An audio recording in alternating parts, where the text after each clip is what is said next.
बिस्मिल्लाहिर्रहमानिर्रहीम। अस्सलाम वालेकुम नाज़रीन, आप यूट्यूब चैनल देख रहे हैं। मैं इमरान खान हूँ। एक और खबर की तस्दीक हो गई है और इस दफ़ा तस्दीक की है एजाज सैयद साहब ने, इन्वेस्टिगेटिव जर्नलिस्ट हैं। और उन्होंने बताया कि, और ये पहले ही पाकिस्तान तहरीक इंसाफ कह रही थी, जबकि कुछ और सहाफ़ी भी कह रहे थे। मोतीउल्लाह जान साहब ने इस मामले को सबसे पहले क्लियर किया था। ये जो रेंजर्स के एहलकारों की शहादत हुई थी, शहादत इसलिए कि वो ड्यूटी पे थे। जब भी कोई ऑफिसर या कोई एहलकार ड्यूटी के ऊपर होता है और ड्यूटी पे उसकी जान चली जाए, इवन कोई आदमी अगर पैसे कमाने के लिए, अपने बच्चों के लिए हक हलाल कमाने के लिए घर से बाहर निकला और कहीं पर उसकी शहादत हो जाए या इंतकाल हो जाए, तो उसको शहादत ही कहा जाता है। और ये शहादत है, वो ड्यूटी के ऊपर थे। तो ये जो उनकी शहादत हुई, इसमें उन्होंने बताया कि हाशिम नाम का नौजवान है जो वो गाड़ी चला रहा था और उसकी गाड़ी के नीचे ये रेंजर्स एहलकार आए हैं जिनकी शहादतें हुई हैं। और इस शख्स का पाकिस्तान तहरीक इंसाफ से किसी किस्म का कोई ताल्लुक नहीं है, बल्कि इसकी फैमिली के बारे में भी सारा कुछ उन्होंने बताया। एजाज सैयद साहब ने उन्होंने कहा इनकी फैमिली के लिए बड़ी मुश्किल सूरत हाल है और ये जो एहलकार शहीद हुए हैं इनका ताल्लुक पाकिस्तान तहरीक इंसाफ से नहीं है। जिन लोगों ने उन्हें शहीद किया और जिस शख्स ने किया उसका भी कोई ताल्लुक नहीं है और तहरीक इंसाफ का इस सारे मामले से कुछ भी लेना देना नहीं है। तो इसको तो नाज़रीन आप एक मरतबा फिर क्लियर कर दें कि ये बात दोबारा सामने आई है। इमरान खान साहब के हवाले से जो खबरें चल रही हैं अब वो सारी ठीक नहीं है, लेकिन बहुत सारी चीज़ें ऐसी हो रही हैं इमरान खान के बारे में जो मैंने आपको पिछले वीलॉग में बताई थी। नंबर एक, इमरान खान साहब को जेल में तंग किया जा रहा है, उनके लिए परेशानियां बढ़ाई जा रही हैं और सर्दी के अंदर उनको परेशान किया जा रहा है, जिस तरह किया जा रहा है वो भी मैंने आपको बताया। दूसरा, इमरान खान साहब को जेल से शिफ्ट करने की तैयारी की गई है। किसी वक्त भी उनको जेल से शिफ्ट किया जाएगा, हो सकता है आज किया जाए, कल किया जाए, लेकिन इमरान खान साहब को यह फैसला हो गया है कि अडियाला जेल से निकालकर कहीं और शिफ्ट किया जाएगा। क्या उन्हें मिलिट्री कोर्ट में ले जाएंगे, फौज अपनी कस्टडी में ले जाएगी, या किसी और जेल में भेजा जाएगा, या कुछ और इंतजाम किया जाएगा, इसके बारे में अभी कुछ नहीं कह सकते। लेकिन कुछ किरदार हैं जो वक्त गुजरने के साथ साथ सामने आ रहे हैं कि उन्होंने सारा खेल कैसे खेला। होना तो यह चाहिए कि अभी तक पाकिस्तान तहरीक इंसाफ को चंद चीजें करनी चाहिए थी। नंबर एक, उन्हें अस्पतालों में जाना चाहिए था, रिकॉर्ड इकट्ठा करना चाहिए था, उन्हें अपने लोगों का पोस्टमार्टम करवाना चाहिए था। ये दोनों चीजें उन्होंने नहीं करवाई। तहरीक इंसाफ को प्रॉपर तरीके से अपना डाटा देना चाहिए था। अभी तक वो मुकम्मल तौर पे कामयाब नहीं हुए। सिर्फ सोशल मीडिया के ऊपर तहरीक इंसाफ के चंद जिम्मेदारान हैं जो एक एक करके इकट्ठा कर रहे हैं डाटा और वो दे रहे हैं। इसके अंदर देखिए उनके पास एक पूरी सूबाई हुकूमत है, उसने किसी किस्म की कोई कार्रवाई नहीं की। अली अमीन गंडापुर गए, जाके जख्मियों से मिले, लेकिन अली अमीन गंडापुर साहब का किरदार क्या है इसके बारे में मैं आपको एक पूरी ऐसी चीज बताने लगा हूं कि ऐनी शायद है जो मखसूस वक्त तक अली अमीन गंडापुर की गाड़ी के साथ रहा। ये शख्स जब डी चौक से फायरिंग हुई तो ये शख्स डी चौक से भागा। इसने मुझे पश्तो में सारे मैसेजेस भेजे, मैंने सारे मैसेजेस को ट्रांसलेट किया है और इसने कहा कि मैं कुरान पाक पे हलफ देने के लिए भी तैयार हूं कि जो बात मैं कह रहा हूं ये शख्स काफी डरा हुआ है। इसने कहा कुरान पाक पे हलफ देने के लिए तैयार हूं कि जो कह रहा हूं वो बात 100% दुरुस्त है, जो मैंने देखा वो मैं एज इट इज बयान कर देता हूं।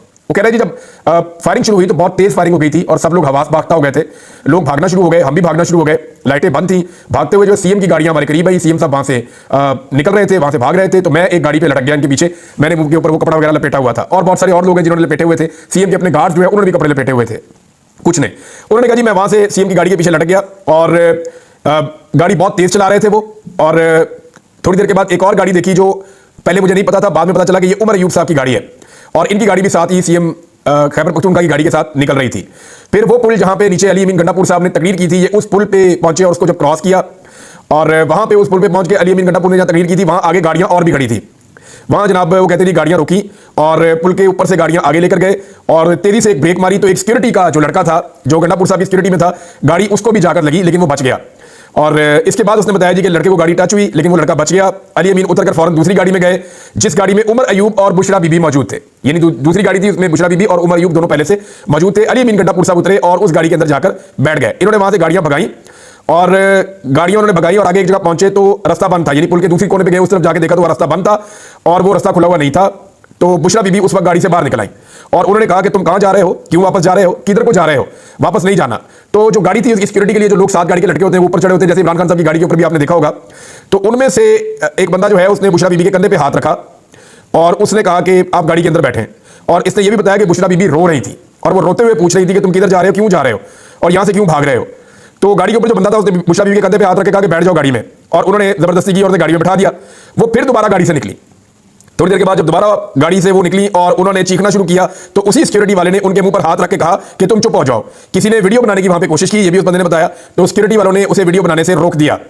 और एक जगह फिर दोबारा गाड़ी रुकी तो तीसरी मरतबा, क्योंकि रास्ते में रुकावटें भी थी, तो तीसरी मरतबा बुशरा बीबी ने निकलकर शोर मचाया, मगर गार्ड ने उन्हें उसी तरह मुंह पर हाथ रख के गाड़ी के अंदर डाल दिया। अली अमीन गंडापुर भी गाड़ी से उतरा और अली अमीन गंडापुर ने बुशरा बीबी को खुद गाड़ी के अंदर घुसाया, उन्हें गाड़ी के अंदर बिठाया और यानी तकरीबन जबरदस्ती है, वो जो बता रहा है, मैं उस तरह नहीं बोल रहा, लेकिन उसने गाड़ी के अंदर बिठाया। और वो ये कह रहा है कि मैं वहां से फिर सामने कुछ पंजाबी लोग जा रहे थे, पंजाब से आए हुए, कहता है मैंने वहां जाके शोर मचाया कि अली अमीन गंडापुर जबरदस्ती बुशरा बीबी को लेकर जा रहे हैं और ये जबरदस्ती ले जाया जा रहा है, वो नहीं जाना चाह रही और मैं कुरान पर भी इसका हलफ देने के लिए तैयार हूं। वो बार बार कह रही थी कि तुम लोग क्यों भाग रहे हो, तुम लोग क्यों भाग रहे हो, तुम लोग यहां पे रुको। लेकिन उसके बाद ये लोग वहां से निकल गए। अब अली अमीन गंडापुर साहब ने ये ख्वाहिश का इजहार भी किया उस दिन पॉलिटिकल कमेटी की मीटिंग में कि बुशरा बीबी ये स्टेटमेंट दे दें कि बुशरा बीबी जो है उनको जबरदस्ती मैं नहीं लेकर आया, लेकिन बुशरा बीबी ने वो स्टेटमेंट देने से इनकार कर दिया और पॉलिटिकल कमेटी की मीटिंग में बुशरा बीबी ने ये कहा कि मैंने जो बात करनी होगी वो मैं इमरान खान के सामने कहूंगी, क्योंकि बुशरा बीबी के लिए अब सिचुएशन ये है कि उन्हें गिरफ्तार करवाया जा सकता है और ये ऐन मुमकिन है कि उन्हें आने वाले दिनों में गिरफ्तार करवा दिया जाए, क्योंकि बुशरा बीबी गिरफ्तार होंगी तो मामला जो है वो टलेगा। उनके पास जो है वो पूरी कहानी है। अगर वो इमरान खान साहब से मिली और जाके उन्होंने सारी सच्चाई इमरान खान साहब को बताई कि किसने क्या किया और किसका क्या किरदार था और कारकुनों के साथ कैसे धोखा हुआ, तो ये सारी चीजें खुल जाएंगी। अब इसमें जो है वो बुशरा बीबी साहब को कभी डराया जाता है उन्हें नैब के केसेस से कि आपके ऊपर नैब का केस चढ़ जाएगा और नैब आ रही है आपको गिरफ्तार करने के लिए।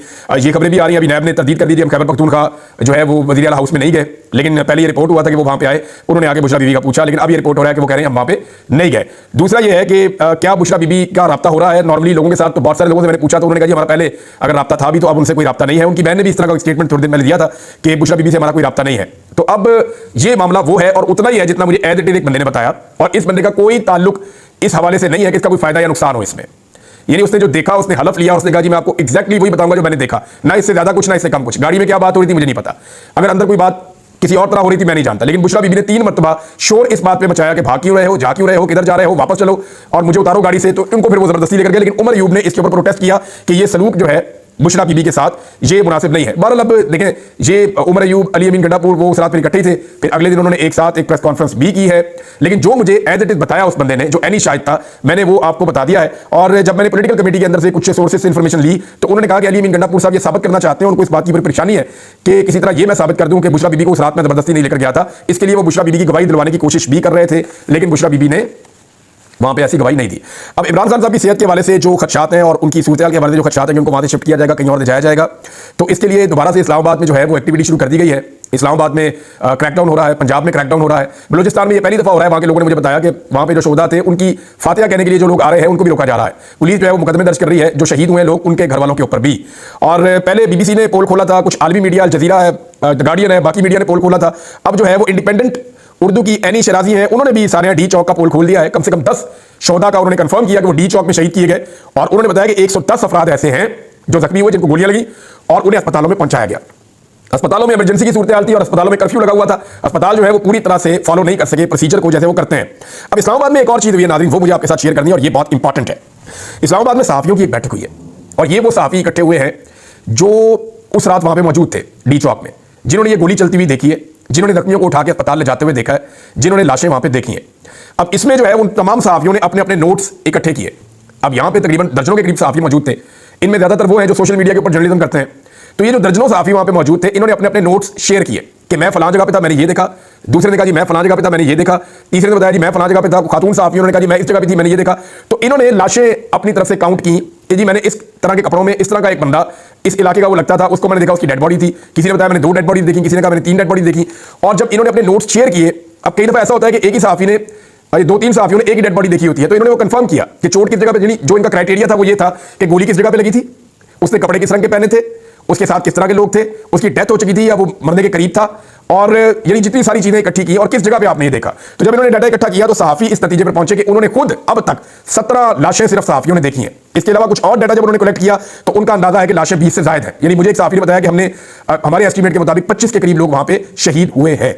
ये जनाब जो सहाफियों ने अपनी एफर्ट की है, इसके ऊपर वो एक कंप्रीहेंसिव काम कर रहे हैं। आने वाले दिनों में वो आपके सामने आ जाएगा कि किस सहाफी ने क्या देखा। इसके ऊपर पूरी एक रिपोर्ट बन रही है, पूरी एक डॉक्यूमेंट्री बन रही है, इस पे काम हो रहा है कि जिस जिस सहाफी ने जो जो देखा वो उसको रिपोर्ट करेगा। और जो 12 पाकिस्तान तहरीक इंसाफ ने नाम दिए कि हमारे शहीद हो चुके हैं, वो 12 इनमें कवर हो जाते हैं। यानी सहाफियों ने बताया कि ये जो नाम आए ना, ये शक्लें जो हैं, इनमें से इनको हम पहचान रहे हैं, और इसको मैंने देखा था, दूसरे ने कहा इसको मैंने देखा था, तीसरे ने कहा इन 2 को मैंने देखा था, तो तीसरा चौथे ने कहा जी मैंने भी इनको देखा था। तो इस तरह उन्होंने उन 12 बंदों को कंफर्म किया सहाफियों ने कि बिल्कुल ये 12 बंदे पाकिस्तान तहरीक इंसाफ के और ये इस साने के अंदर शहीद हुए। अच्छा, इनमें जो कुछ लोग हैं वो 26 नंबर चुंगी पे भी शहीद हुए पाकिस्तान तहरीक इंसाफ के। वो डाटा जो है उसको भी इसके साथ मिलाकर देखेंगे। उनका ये कहना है कि 25 के करीब लोग, हमें शुबा है सहाफियों ने कहा कि वो शहीद हुए, क्योंकि जहां पे बहुत ज्यादा फायरिंग हो रही थी, जहां पे बड़ी खौफनाक सूरत हाल थी, वहां पे हम जा नहीं पा रहे थे और वहां पे हमें इस बात का खतरा था कि हमें भी गोलियां लग जाएंगी। हमने सिर्फ वो लाशें देखी है जो साइडों पे थी, और हमने सिर्फ वो लाशें देखी है जिनको वहां से मुंतकिल करने की कोशिश की जा रही थी। बहरहाल ये आने वाले दिनों में जब एक डॉक्यूमेंट्री बनाएंगे तो चीजें क्लियर हो जाएंगी। नाज़रीन, मुतीउल्लाह जान साहब जो है वो भी लाशों के ऊपर काम कर रहे थे, सारी सूरत हाल को देख रहे थे।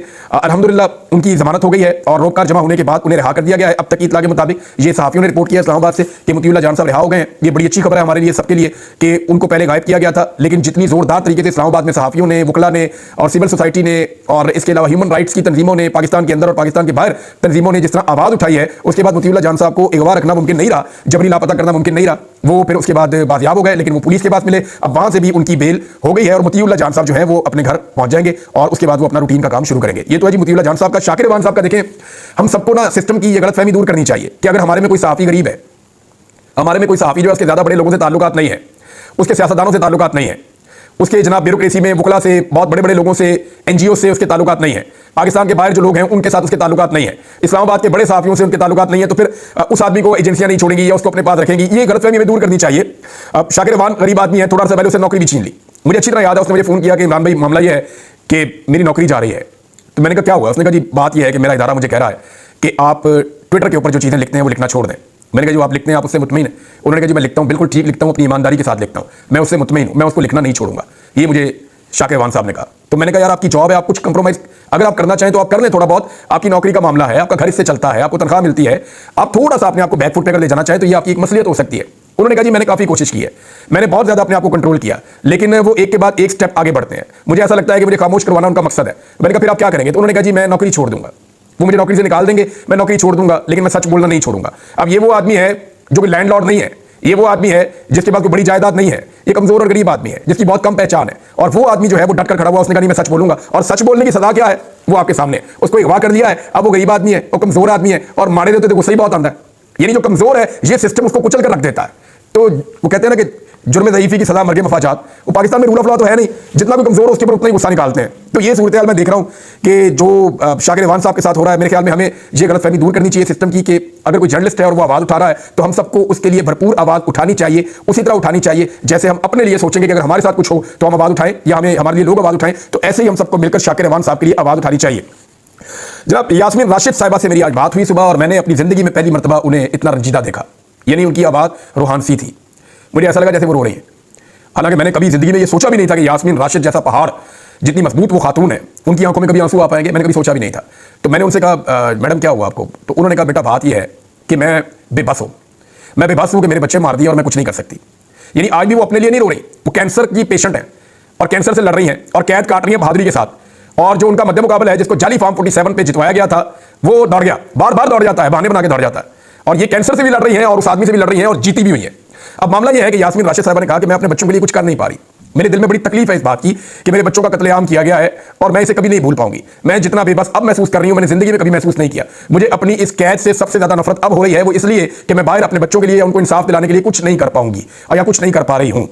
तो मुझे उन्होंने कहा कि बेटा मेरी आप लोगों से गुजारिश है, आप बाकी मीडिया वालों को भी कहो और जितने लोग सुन रहे हैं उन सबसे कहो कि ये जो खून है ना बच्चों का, इसके ऊपर पर्दा ना पड़ने देना, इसके ऊपर बात करना, इसको रजिस्टर्ड करो, इसको हर जगह पर लेकर जाओ, इन्हें इंसाफ दिलाना हमारी जिम्मेदारी है, इन कत्लों के ऊपर पर्दा मत पड़ने देना। ये यास्मीन राशिद साहिबा के अल्फाज थे। मैं अभी उनसे बात कर रहा था तो उनका फोन कट गया, मुझे उनसे और बात करनी थी लेकिन मैं नहीं कर पाया।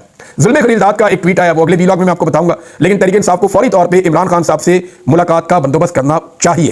उन्होंने बहुत कोशिश की है, अदालत से अहकाम लेकर दोबारा गए लेकिन मुलाकात नहीं करवाई गई। इमरान खान साहब की सेहत के हवाले से खदशात हैं, मैंने जैसे कि आपको बताया, और उनको तंग किया जा रहा है, उनको अजियत दी जा रही है और उनको कहीं भिजवाने की भी कोशिश की जा रही है। ऐसा कोई फैसला हुआ है कि इमरान खान साहब को अडियाला से शिफ्ट किया जाएगा। कहां शिफ्ट किया जाएगा ये आपको पता चल जाएगा, लेकिन सिचुएशन इंतहाई वर्स है। ये निजाम हर लेवल को क्रॉस करता चला जा रहा है और जो चीजें आ रही हैं हम आपको एज इट इज रिपोर्ट कर रहे हैं नाज़रीन। यानी ये जो इस वक्त खिलवाड़ हो रहा है पाकिस्तान में रूल ऑफ लॉ के साथ, इंसाफ के साथ, कानून के साथ, और जिस तरह लाशें छुपाने का और जख्म छुपाने का एक पूरा बंदोबस्त हो रहा है, ये पाकिस्तान के किसी सूरत भी मफाद में नहीं है। बिलावल जरदारी ने बड़ी अजीब बात की। बिलावल ने कहा पाकिस्तान में इस्तेकाम लेकर आना है सियासी, ताकि माशी इस्तेकाम आए। अब चाहे ये इस्तेकाम बातचीत से आए तो चाहे ये लाठी के साथ आए। ये है बिलावल की जमहूरियत। इस पर अगले वीडियो में बात करूंगा, इस पर तसल्ली से बात करूंगा। ये जमहूरियत के अंदर छुपे हुए आमिर हैं और ये जालिम और चाबर लोग हैं। अब तक इतनी अपना ख्याल रखिए, अपने चैनल का भी अल्लाह हाफ़िज़।